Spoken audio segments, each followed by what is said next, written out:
All right, welcome to another episode of Adrian and Julie. Yeah. How are you doing today, Adrian? Good.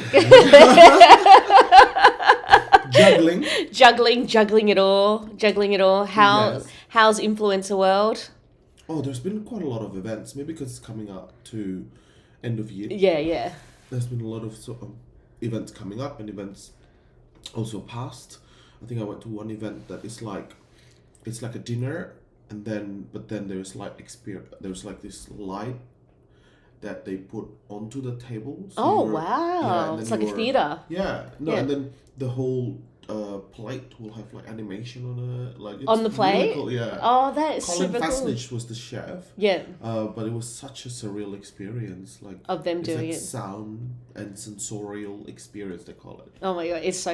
Actually reminds me of a recent Atlanta episode. Do you watch Atlanta? No. With Donald Glover. It's his show, and I think they've got one more season left. But I won't give too much away. But it's like they're at a fancy restaurant and they have to like sit and dine. Yeah. So it'd be interesting to see anyone who's listening to get like their comments on the dining experience. Well, this was interesting because the table eight. Is it a table of 12? I think maybe, or a table of 10.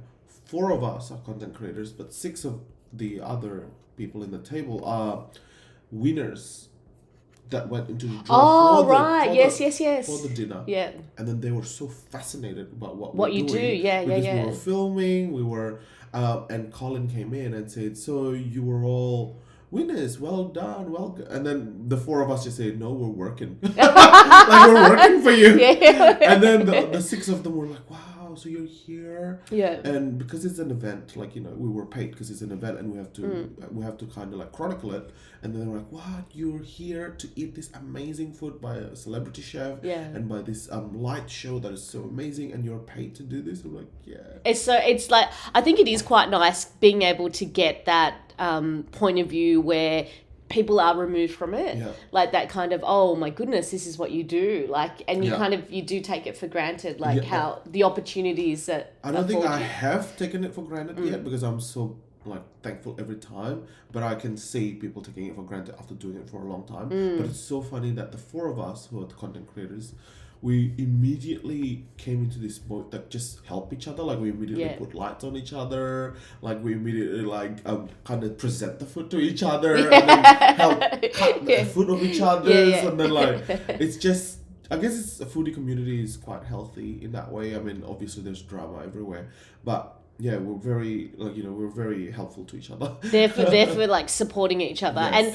I suppose you would have like almost like a language that you speak that you don't even need to speak. So like getting the shots that you need and having people just assist with the cutting or assist like with presenting you the food. Yeah. So you all kind of speak the same language, right? Even before they like went into the food, they're like, all good. Oh my goodness.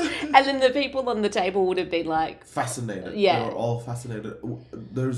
They are a fascinating bunch of people though. There are 2 of them were like aircraft engineer for the army. Wow. So the guy just returned from Antarctica the night before. Oh, that's insane. And then the girl, which is the girlfriend, joked that he was delivering pizza to Antarctica. And I'm like, pizza? I'm like, well, I did.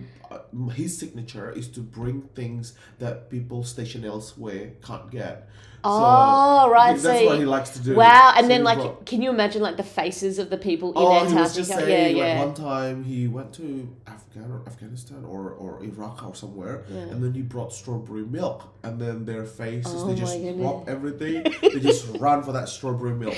It's like, it's fascinating, right? Yeah. And then there's 2 that were software engineer. They're all fascinating bunch of people. Like, we are the least fascinating. But the more, that like they kind of understand it because you reach such a broad, like a huge audience, and like, your touch point would be just so many people that you don't realize or recognize. Like, do you get that? Because it's so funny whenever I tell people, oh, Adrian's my mate, we're doing a podcast, and like beautician, wherever I am, doesn't matter.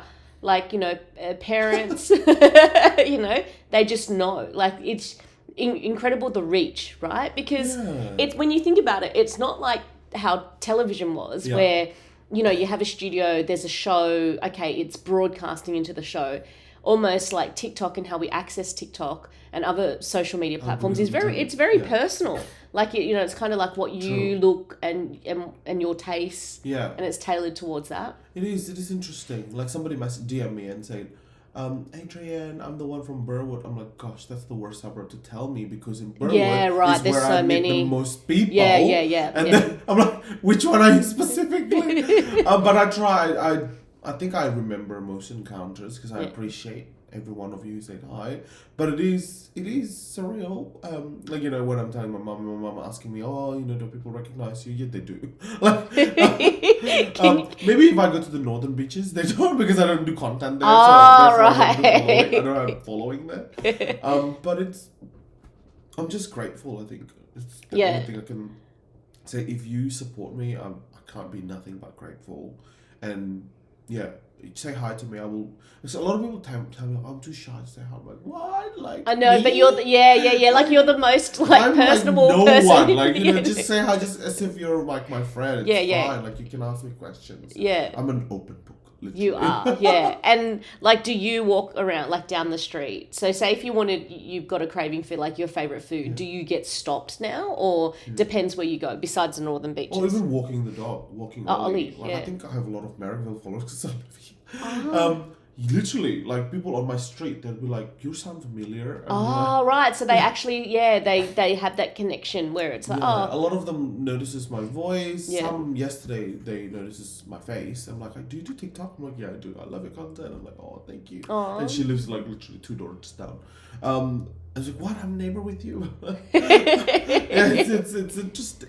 It's humbling for me. I think the whole experience. Yeah. I don't know, like, you know, obviously I don't know how long I'll be relevant for, and that's why I think if I'm trying to capitalize it now. I guess that sounds bad, but you know, when you're relevant, you try, but then it's Well, it actually reminds me of something. Like I was watching and listening to Stephen Graham, and he was saying with most YouTubers, with the exception of Mr. Beast, there's like a 5 to 7 year. Oh, I'm happy with lifespan. But do you think that's true? Because I think once an artist, always an artist, and like you know, when you think about keep making content that happen, like that works. Like, you know, at the end of the day. Yeah. So, because I feel like there are peaks and troughs. Like, you know, like right now, my IKEA find seems to be popping. Like, you know, all of them goes millions. I don't know.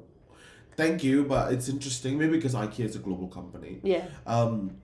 And then I'm sure there'll be time where it just died down, and then I just move on to the next thing. Just always have to find that next thing. Because you're so innovative, like in that you always find different ways to kind of get across your message, like different kind of avenues, and you're always thinking about the audience and what would they like, you know, on the receiving end.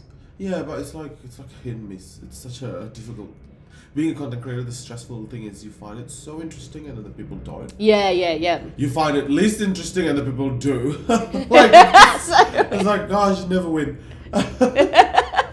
So when you were doing the IKEA stuff, were you like, this might get a response, but you didn't anticipate like the level of the reaction? I think I've done maybe about 13 IKEA finds, and about 10 of them went millions. Yeah. On all platforms. Literally on every single platform. Yeah. IKEA is such a like massive touch point, isn't it? Yeah. And then some of them. One of them, I knew Josh was the one who found it. Like, we knew it's gonna go bonkers. Yeah. It went the bonkers. I think so your antennas up. 13.5 million views. Wow. And then all of the video for this one is above 5 million on every platform. Wow. Above 5 million. Wow. And then, but there are others, like, you know, there are others that are like, what else? And then I was like, what? Yeah. Well, you just like, I cannot believe it. But it's funny. I've noticed recently with Facebook monetizing, like, because you can, in Australia, you can't yet monetize Reels. It's on alpha mode, so therefore some of you may, very, very, very small amount of you, but majority of content creators can't yet. But for long form, so you know how in Facebook you can post a reel and you can post a post. Yeah. Same as Instagram. Yes. The post, if you post it as a video, you can monetize that in Australia with they call it in ad or something like that, or at stream or something like that. Right. Like similar to YouTube. Yeah.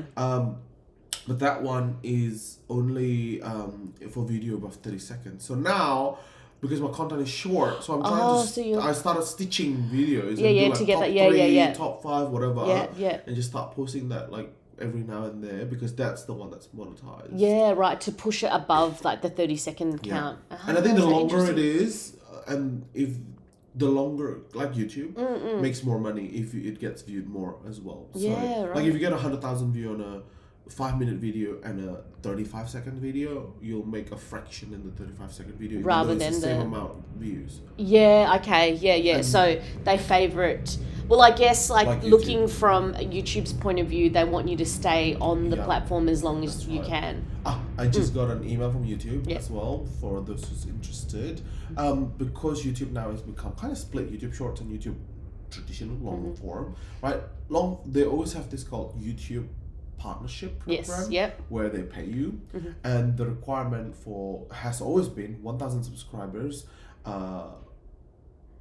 I can't remember. So 1,000 subscribers and then watch hours. 4,000 watch hours that is not included as shorts, so it has to be long form, which is difficult for like shorts creators. So now in February they launched the monetize. It's confirmed now. They've emailed everybody. Oh right, it's February 2023. They're launching the monetization of Reels. 45%. Sorry, Shorts. Thank you. 45% of advertiser fee will go towards the content creators. But then it says, so the YouTube partnership will change to become 4,000 hours long form or 10 million views. Oh, right. Within 90 days. Within 90 days. Gosh, okay. That's tough.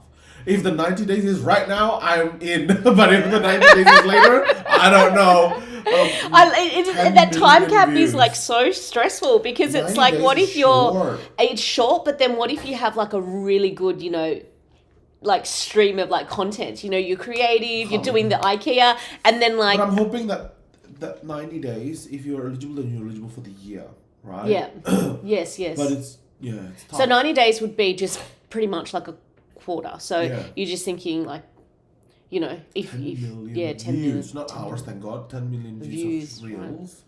That's tough. That's a lot. Yeah, that's a lot. Yeah. But at the moment there is a Jungkook content that's blowing up on my YouTube, so it's fine.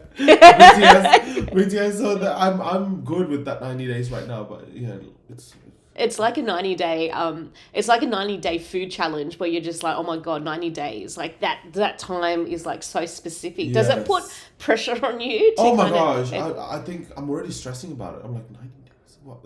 That's short. Like, give me a year. Like 10 million views. Like, because YouTube is so temperamental for me anyway. I think I've only got like, not many that are millions, but a lot that are in the hundreds of thousands. I don't know, I just need to be more systematic. I think, I don't know. Being able to, well, it's interesting, like even listening to a lot of the podcasts that I do, they were talking about the idea of shorts and like, some creators really gravitate towards shorts, others don't like shorts just because they think it's a dopamine hit, that they're not able to, especially like the long... Like short form? Yeah, short form. No, short form. Yeah. So it's just like, I often think of it like... I was listening to that last night, literally. Yeah, but, you often think of it like if you're, say, an artist, like sometimes you're better off like doing a long portrait where it takes longer. Yeah. Other times, like people are really good at sketching on the spot, but some people might be good at like every aspect of it. No, because I was watching, do you know Shane Dawson? Yes, because he just came up with new 2 episodes. Oh, right, because he stopped. He stopped. He's been cancelled. So he stopped for like 2 years. Yeah. And in the past, his video is always like high quality documentary that's like, look like it's like good cinema. Budget. Yeah. And then, so his most watched video is with Jeffree Star when he launched his own makeup. Not makeup. So Shane created a palette, like eyeshadow. Yes, yeah. And then it's called, because he loves conspiracy, so it's called Conspiracy Theory or something like that. But so that blew up. I think his video got watched by like 56 million. Yeah. And this video is like 49 minutes long, and it's been watched by 50 million. Yeah, it's people. incredible, right? Yeah. So he just came out with a new series and talking to Jeffree again, because they had a product that was going to be launched, but then he got cancelled, so he got canned. Shane got Shane, canned. Shane got cancelled. Yeah, that's right. Yeah. So it ended up getting canned, the actual palette. Yeah. So the video is about revealing what the palette could have been. Oh, but never was. Thinking is this is a motive that they'll be like, oh, people love it so much, so we just release it and then you make money. That's my thinking. Okay, the way it's being portrayed is, he kept saying like, this is not planned. This is, I just want to show you, blah, blah, blah, blah. But I feel like, I'm sure you're trying to sell this basically. Yeah. Because it exists already, the concept. And you just think about like the wastage of like. I don't know how much they've ordered. Yeah, or how much they've had in production. Yeah. They may not. They may only have one. That's like the that's palette. the tester. Yeah. But if the response is good, then they'll just release it, right, and make money of it. But it's funny because do you know Jeffree Star? Yes. Yep. It's fascinating, right? He started now. He's so active in TikTok because he noticed that's how you sell, and he's releasing a bunch of new products. But he's so like when you actually he stopped making short content because he said he doesn't think it's doing anything for him because for him he likes long form. But now he knows that it's sales, so now he literally would film 15 TikToks in a day. Yeah, right. Doing just stop. Yeah. Because he sees that the momentum. The momentum going there. Again, Stephen Graham, who's in finance for YouTube, he was against shorts, and then now he's very much pro shorts because he understands that, look, that's where the attention is going. Yeah. That's where people want to digest and spend their time in terms of like entertainment, and why not serve it to them, right? Because that's, at the end of the day, that's what it's about. To be able to connect. Exactly. I was just telling a business owner yesterday, I'm like, you gotta stop seeing it as a social media platform. You gotta see it as a learning platform because that's what people are taking it as. Yes, and you have something to teach. So go make it snippets of whatever you can teach. And then I'm sure people will respond.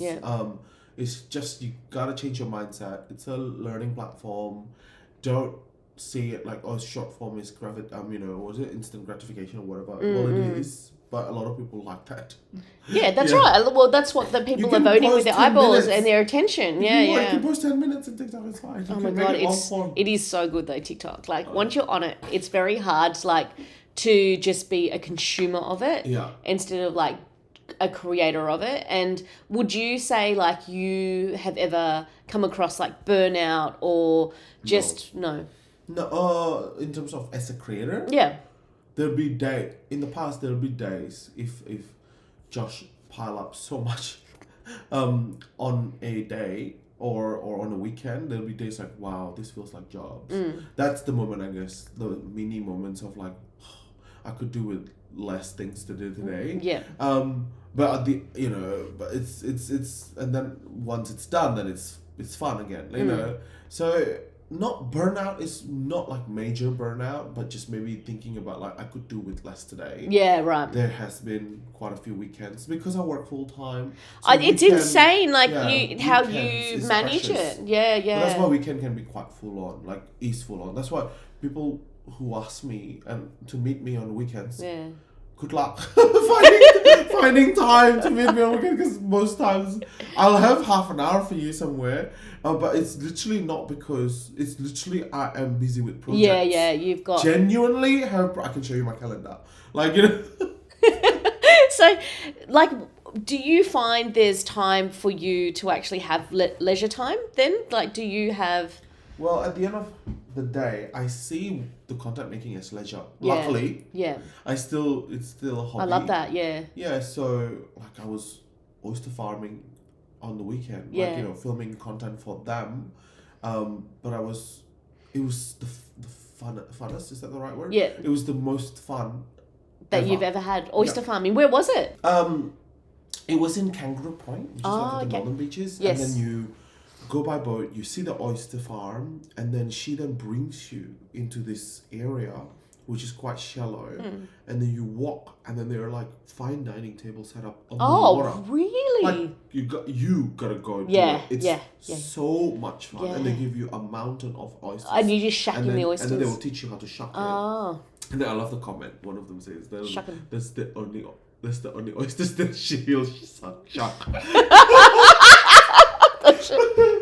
But anyway, and then they give you boiled prawn, which is really good prawn, and then champagne as well. Oh my goodness, that's like heaven. All on the water.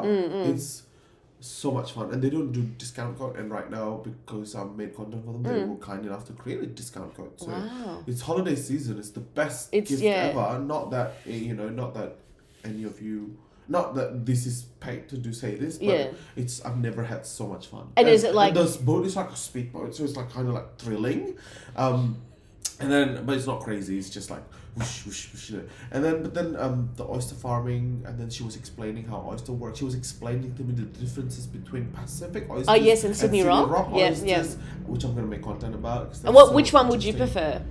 We didn't have the Pacific. Okay. But I think I'm someone who don't like oysters. But Oh, okay. she, when she was describing the whole thing, Yeah. she makes me want to eat the oysters. Yes. And then she make this mignonette, like Yes, the sauce. Yeah. Yeah, and it's so good. Makes it so good. But I think Pacific oysters is gonna be too disgusting for me. 'Cause That's it's too creamy. humongous. That's creamy. Yeah, No, that's it's the not creamier one. The big one. Oh the yes. giant Oh Japanese my god, one. you're making me so hungry. But that one is too like it's too. You It's like don't- raw and that big. I mean, maybe not. No, Maybe you're not a for me. fan. No, but Yeah. the Sydney oyster was tiny. The smaller It's ones, yeah, they're the smaller ones, and I think on the whole they are more expensive. good. Yeah, I think.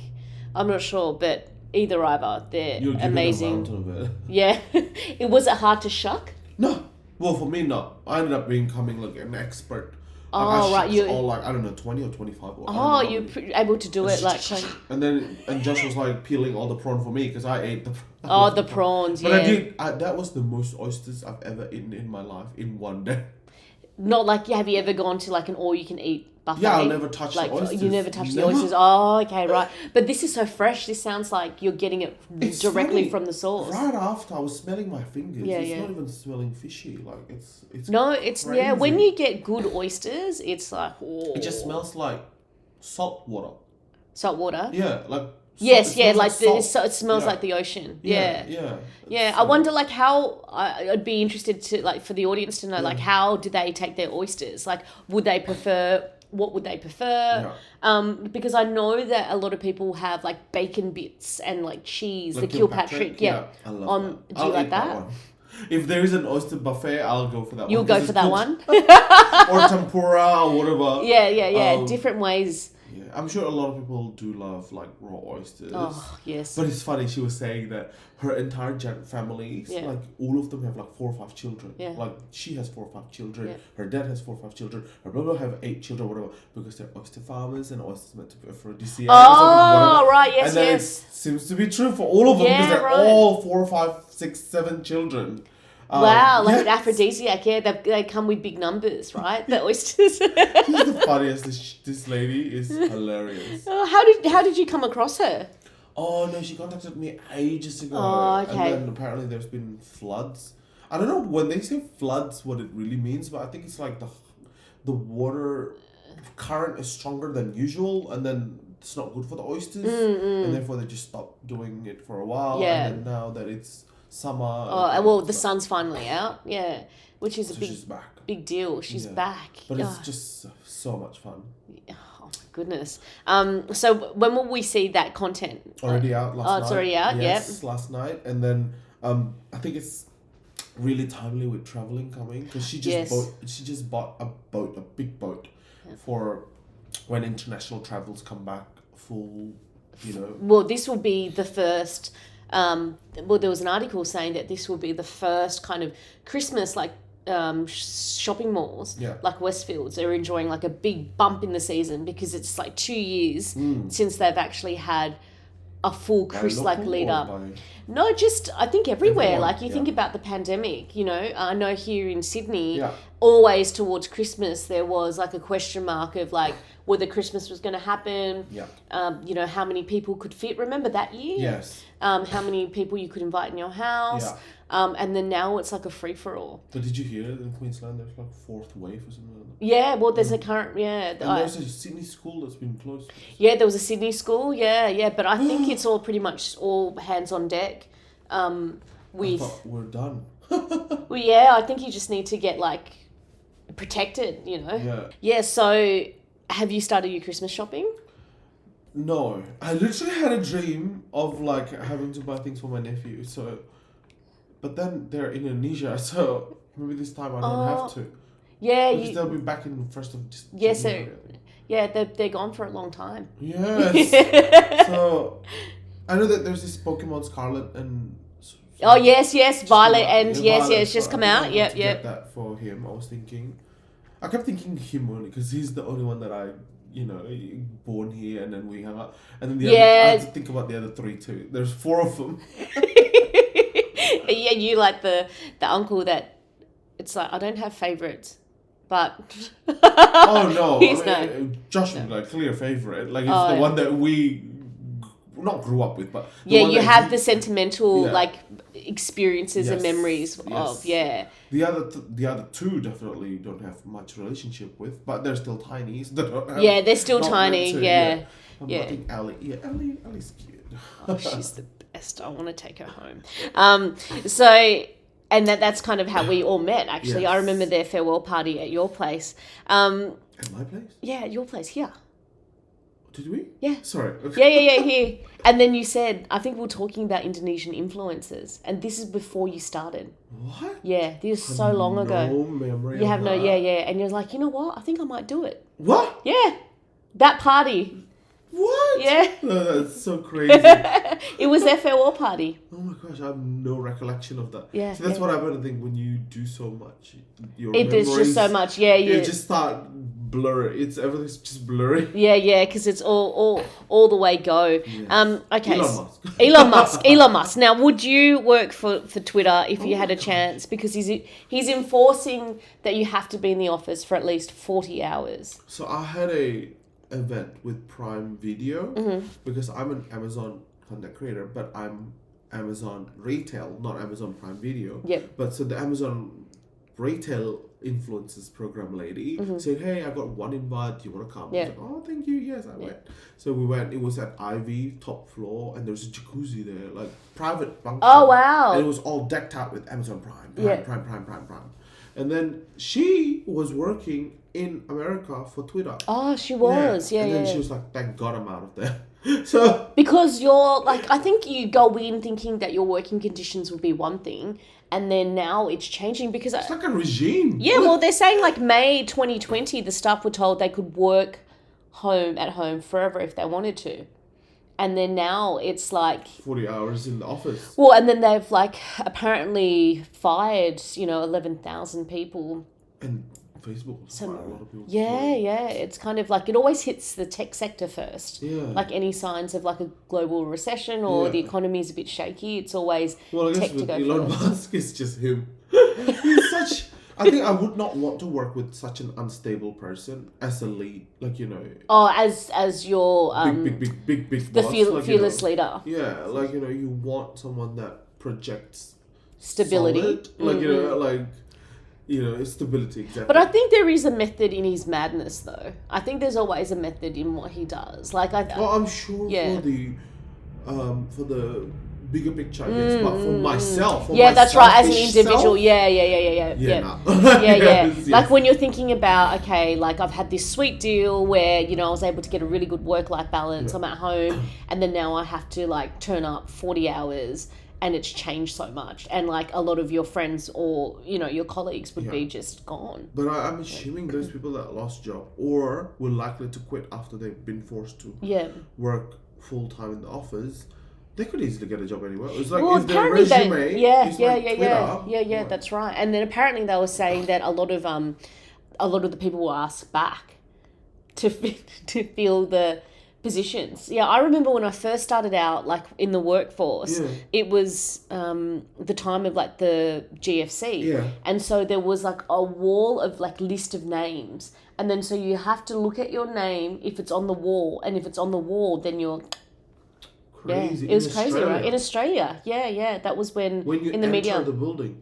When you, like I was just an intern or just... TikTok existed then? Oh People no, you would be able to... Let's walk in and see this wall, if I got a job or not. And then you can scan the wall. A day in the life of me losing my job because of GSC. Yeah. And then just walk. I literally can see, because there's this company like Amazon in Indonesia called Shopee, and then they did a massive layoff, and then suddenly all of the TikTok that blew up was all a day in the life of my last day at Shopee after being laid off. Was it laid off? Yeah. Yeah. Yeah. It would be the same. Yeah. You just think about like the amount of content that you now doesn't exist. Was your name in the box? No, it wasn't because I just started. Okay. I think I was fresh out of university, and so that was You're kind of cheap, You're cheap, so eager. They cut the expensive ones. Yeah, I was very cheap and very eager, so they probably got 3 workers out of me. Yeah.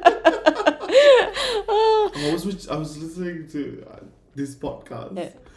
Level Asian. Oh, yes, the other yes, podcast. yeah. And then you did the one thing that she said was like, an Asian household, we pay our rent through our mental health. Oh yeah, that is true. The mental health the toll. The amount of pressure that your parents want you to be like them, or to be the dream that they want, is so much that as a kid it could be like quite overwhelming. Yes. It's like you're not given any freedom at all to do things. Yeah. It's funny, isn't it? They're projecting their dream onto you. But I don't know, is that normal, or is that what you do? Is that what you should do? Because I find a lot of parents still do that. But maybe because I'm hanging out with a lot of Asian parents. Yeah, I don't know. You know what I mean? Interesting, yeah, right? It'd be interesting to see, like... I think the media projects the Western world parents as not as that. Like, you know, that's you true. Options, do what you want, love. Yeah. But then they mean it. You see, I think yes. like every Asian knows that psychologically it's like reverse psychology. It's like, do what you want. I don't think my parents... my parents never projected their things onto me. I think I'm just obedient to do what they want. Yeah. You were built obedient. Maybe. If I were to be rebellious, I wonder if my parents... Okay, if you were, like if you say just had... I think she would, and they would just end up letting me do whatever I want. But if you could do whatever you want with no like obligation to anyone, what would you do? I think I'm like those kids that require to be guided because I just don't know what to do. Like I don't know what I want.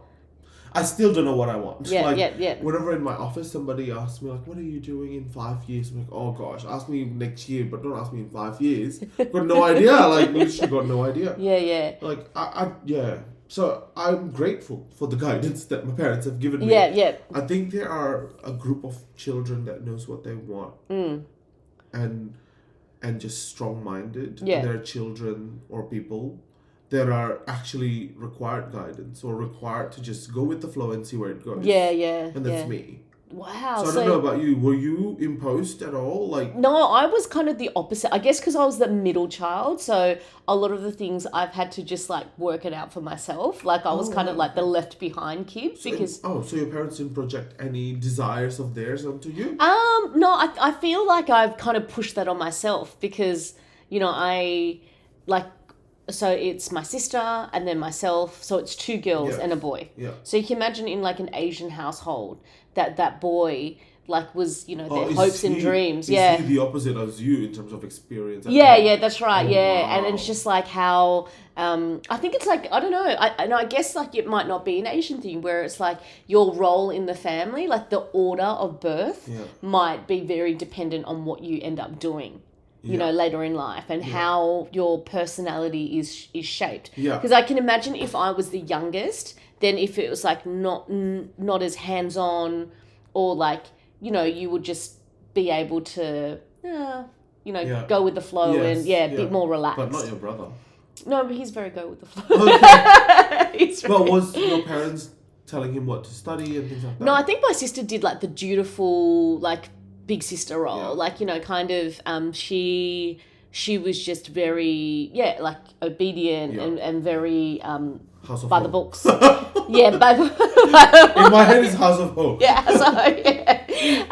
By the books. And then like when you look at my family overall, it's a very traditional one. Like there's not that much divorce, and like I've got a cousin-in-law and she was telling me like with her family it's like a few jailbirds and a few like there's divorce around, and like I think it's just different experiences, right? Like of what. But it sounds like your parents are not those crazy. Like, no.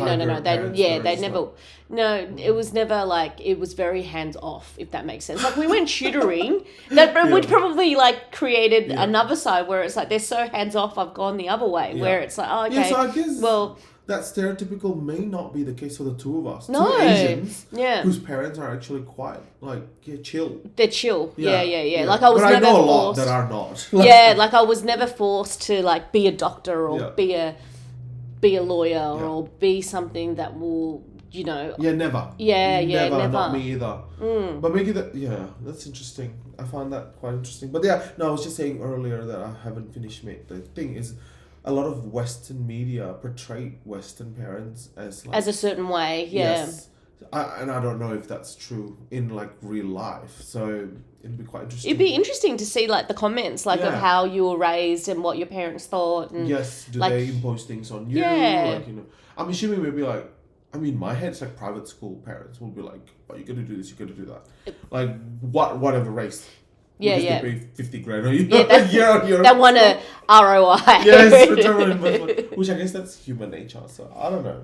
Yeah, it'd be interesting. Yeah. I was thinking we could finish off the podcast with a quick getting to know you game. Yes. With food. Yeah. So pho or ramen? I know it's hard, right? Maybe because I like strong, salty flavor, I'll go with ramen. Just because I like super strong flavor. But then I like strong flavor pho too. But there has been sometimes there's Pho's very like it can go subtle or like strong. But there's a lot of subtles out there. Yeah, there's heaps of subtles. Yes. Yeah, whereas ramen is like guaranteed always like hit. Yeah. Packs about 90% of it will always like salt, like boom, like so that's why I go with ramen. Yeah. Okay, what's the weirdest food you've ever eaten?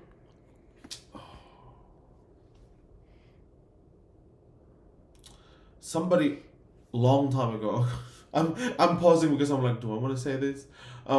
Somebody a long time ago, I didn't eat it though, but it was on the table. Ordered a bat. A bat? What? Where'd you get where was the bat from? It's part of Indonesia. There is one part that actually eats bats. Oh. The Manado people. I think it's the Manado. I think it's and the dish is called the paniki or something like that. Yeah. And you didn't give no the bat offense to anybody, please. I didn't try it. They told me it tastes like fish.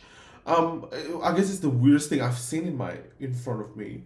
I think I've seen monkey. What would they had monkey wings? Can you break the wings as like a crispy they're already skin? like stewed and they all like already like become one as far as I can remember. Oh, was it like diced? How did they treat the bat? I think they already like separate all the limbs and everything. Like, oh, as if, okay, like, right. So it would be like take up chicken, whatever.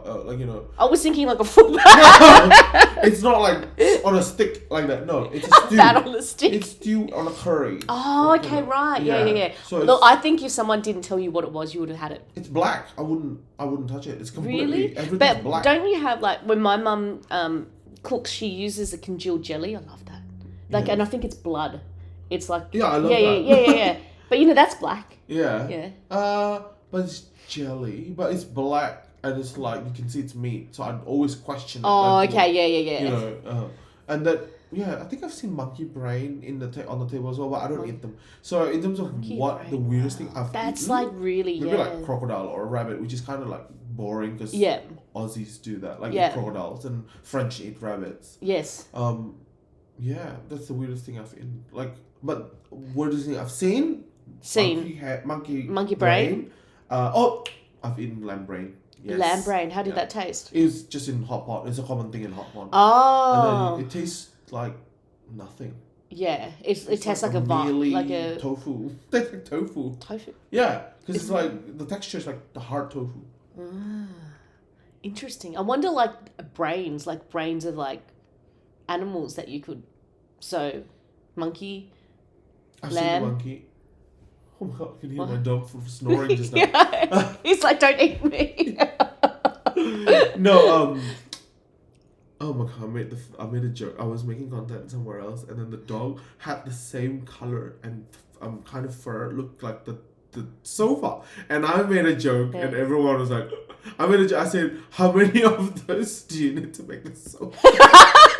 It's so inappropriate. But I swear it's a joke. I love dogs. Yeah. Love dogs so deeply. Yeah. And then they're like, their face like, no, I can attest. Ever since I've known you, Ollie has been a very cared for animal. No, it was a chiropractor, a famous chiropractor, like on social media that cracks my back for content. Right. So keep a lookout. You'll see me at Dr. Cody's content. But I did joke so inappropriately. That is so funny. Okay, last question to wrap it all up. Now, crunchy peanut butter or smooth peanut butter?